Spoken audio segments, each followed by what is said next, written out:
दोस्तों, हमारी धरती पर आग, हवा, पानी जो भी है वह सब सूरज की देन है।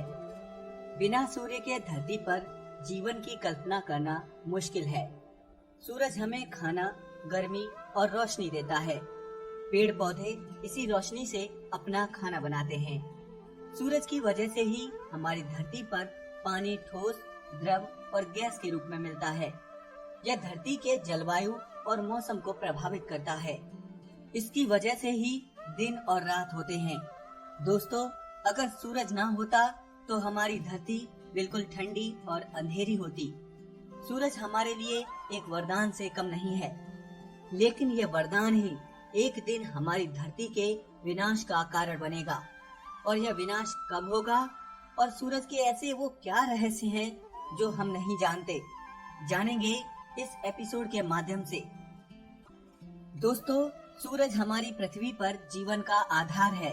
वैसे तो सूरज के बारे में हम सभी थोड़ा बहुत जानते हैं, लेकिन सूरज कैसे बना, यह ऊर्जा कैसे पैदा करता है, इसकी कोरोना का क्या रहस्य है और इसका अंत कैसे होगा, जानेंगे कुछ ऐसी ही बातें। सूरज का जन्म। सूरज के जन्म के बारे में बहुत से वैज्ञानिकों ने अपनी अपनी अलग अलग थ्योरी दी है, लेकिन सूरज कैसे बना, इसके लिए सबसे पुरानी और एक्सेप्टेबल थ्योरी सन 1755 ईस्वी में जर्मन दार्शनिक इमैनुएल कैंट ने दी, जिसे नेबुलर थ्योरी या नेबुलर हाइपोथेसिस के नाम से जानते हैं। इस थ्योरी के मुताबिक हमारे सौर मंडल और सूर्य का निर्माण नेबुला मटेरियल से हुआ है। नेबुला ब्रह्मांड में धूल और गैसों का एक बादल होता है, जिसमें हाइड्रोजन सबसे अधिक होती है। इस थ्योरी के मुताबिक हमारे सूर्य का जन्म करीब 4.5 अरब वर्ष पूर्व आकाशगंगा में उपस्थित किसी विशाल गैस के बादल के हिस्से के ढहने से हुई।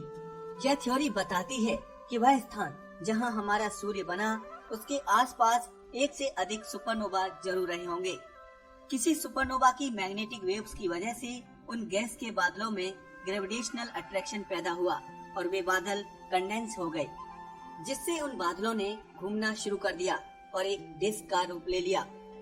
बादलों का एक बहुत बड़ा हिस्सा केंद्र में जमा हो गया और बाकी बचा हिस्सा लाखों किलोमीटर तक उसकी ऑर्बिट में घूमने लगा।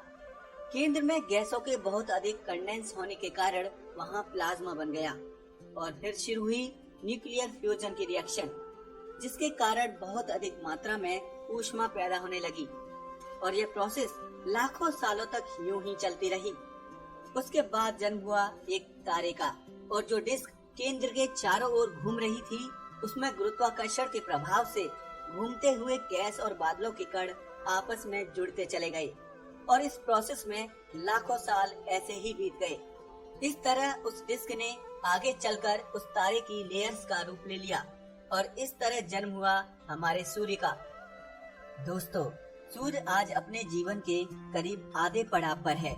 इसमें अभी तक कुछ परिवर्तन नहीं हुआ है और आगे भी कई वर्षों तक ये ऐसा ही बना रहेगा। वैज्ञानिकों के अनुसार सूर्य की उम्र लगभग 10 बिलियन वर्ष है।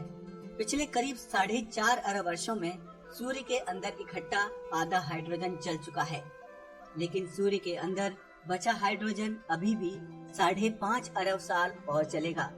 तब तक सूरज हमें रोशनी देता रहेगा। दोस्तों, क्या आप जानते हैं कि सूर्य के कोर में स्थित तापमान के 1 सेकंड के प्रयोग से पूरे अमेरिका को अगले 38,000 सालों तक बिजली की जरूरत नहीं पड़ेगी। सूरज की चमक भी आज 4.5 अरब वर्ष की तुलना में 40% ज्यादा है। सूरज के बारे में कुछ और रोचक बातें। सूर्य हमारे सौर मंडल के केंद्र में स्थित एक तारा है, जिसके चारों ओर पृथ्वी सहित सौर मंडल के अन्य ग्रह चक्कर लगाते हैं। सूरज का व्यास लगभग 14 लाख किलोमीटर है, जो पृथ्वी का 109 गुना अधिक है। सूर्य हमारी धरती से देखने पर ज्यादा बड़ा नहीं लगता, क्योंकि वो हमसे बहुत दूर है। पृथ्वी से इसकी दूरी लगभग 15 करोड़ किलोमीटर है। दोस्तों, हमारा सूरज इतना विशाल है कि इसके अंदर 13 लाख पृथ्वी समा सकती हैं। अगर सूरज का आकार एक फुटबॉल जितना और जुपिटर का एक गोल्फ बॉल जितना कर दिया जाए, तो हमारी धरती एक मटर के दाने से भी कम होगी। धरती की तरह सूर्य ठोस नहीं है, ये सारा का सारा गैसों और प्लाज्मा का बना हुआ है। सूर्य के अंदर हाइड्रोजन 74%, हीलियम 24% और बाकी 2% में लोहा, nickel, oxygen, silicon, sulphur, magnesium, carbon, neon, calcium और क्रोमियम जैसे तत्व मौजूद हैं। दोस्तों, हमने बचपन में पदार्थ की 3 अवस्थाओं के बारे में जरूर पढ़ा होगा, जो ठोस, द्रव और गैस होती है। इनके अलावा प्लाज्मा भी पदार्थ की एक अवस्था होती है, जिसके गुण ठोस, द्रव और गैस से एकदम भिन्न होते हैं। इसका कोई आकार या वॉल्यूम फिक्स नहीं होता। गैस के विपरीत किसी चुंबकीय क्षेत्र के प्रभाव में यह एक फिलामेंट या दोहरी परत जैसी संरचनाओं का निर्माण करता है। दोस्तों, सूरज की मजबूत गुरुत्वाकर्षण शक्ति सौर मंडल में विभिन्न कक्षाओं में घूमते हुए पृथ्वी सहित अन्य ग्रहों को इसकी तरफ खींच कर रखती है। सूर्य का गुरुत्वाकर्षण बल धरती से 28 गुना ज्यादा है। मतलब अगर धरती पर आपका वजन 50 किलोग्राम है तो सूर्य पर यह 1400 किलोग्राम होगा। अगर मान लें कि सूर्य की चमक एक दिन धरती पर ना पहुँचे तो धरती कुछ ही घंटों में बर्फीले ध्रुवों की तरह जम जाएगी और बर्फ के ढेर में तब्दील हो जाएगी। हमारा सूर्य सौर मंडल के कुल द्रव्यमान का लगभग 99.86% समाये हुए है। बाकी केवल 0.14% में ही धरती और अन्य ग्रह आते हैं। दोस्तों, हमारे सौर मंडल में 8 ग्रह और 166 उपग्रह हैं। इसके अलावा बहुत सारे बौने ग्रह, हजारों क्षुद्र ग्रह, धूमकेतु और ढेर सारे उल्कापिंड हैं। फिर भी इन सबको अगर जोड़ दिया जाए तो ये सूर्य के आगे कुछ भी नहीं है। जिस प्रकार पृथ्वी और अन्य ग्रह सूरज की परिक्रमा करते हैं, उसी प्रकार सूरज भी हमारी आकाशगंगा की परिक्रमा करता है। यह हमारी मिल्की वे आकाशगंगा के केंद्र में लगभग 30,000 प्रकाश वर्ष दूर एक कोने पर स्थित है। सूरज हमारी आकाशगंगा के केंद्र के चारों ओर 251 किलोमीटर प्रति सेकंड की गति से परिक्रमा करता है। इसको परिक्रमा करने में 22 से 25 करोड़ वर्ष लग जाते हैं। दोस्तों, हम जानते हैं कि प्रकाश की चाल सबसे ज्यादा होती है।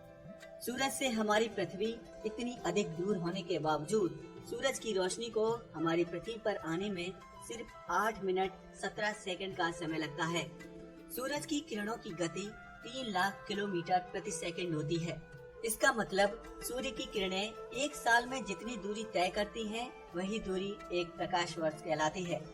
एक प्रकाश वर्ष बराबर 94 खरब 60 अरब 52 करोड़ 84 लाख 5000 किलोमीटर होता है। दोस्तों, जैसे हमारी धरती अपनी धुरी के समक्ष 24 घंटे में चक्कर पूरा करती है, इसी तरह सूर्य अपनी धुरी के समक्ष 25.6 दिनों में एक चक्कर पूरा करता है। वैज्ञानिकों ने पता लगाया है कि हर 11 साल में सूर्य के ध्रुव बदल जाते हैं, यानी उत्तरी ध्रुव दक्षिणी ध्रुव बन जाता है और दक्षिणी ध्रुव उत्तरी। ऐसा क्यों होता है, ये अभी तक वैज्ञानिक पता नहीं कर पाए हैं। सूरज को ऊर्जा कहाँ से मिलती है? अन्य तारों की तरह ही सूर्य मुख्य रूप से हाइड्रोजन और हीलियम गैसों का बना एक विशाल गोला है। सूर्य यह ऊर्जा अपने केंद्र में ही पैदा करता है, जिस प्रक्रिया को नाभिकीय संलयन कहा जाता है। इस ऊर्जा को सतह तक आने में लाखों वर्ष लग जाते हैं।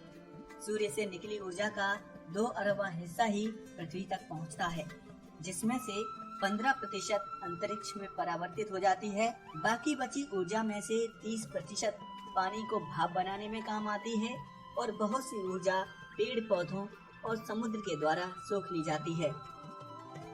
दोस्तों, अगर आपको यह वीडियो अच्छा लगा हो तो इसे लाइक करें और इस चैनल को सब्सक्राइब करें। साथ ही इस वीडियो को अपने दोस्तों के साथ शेयर करें।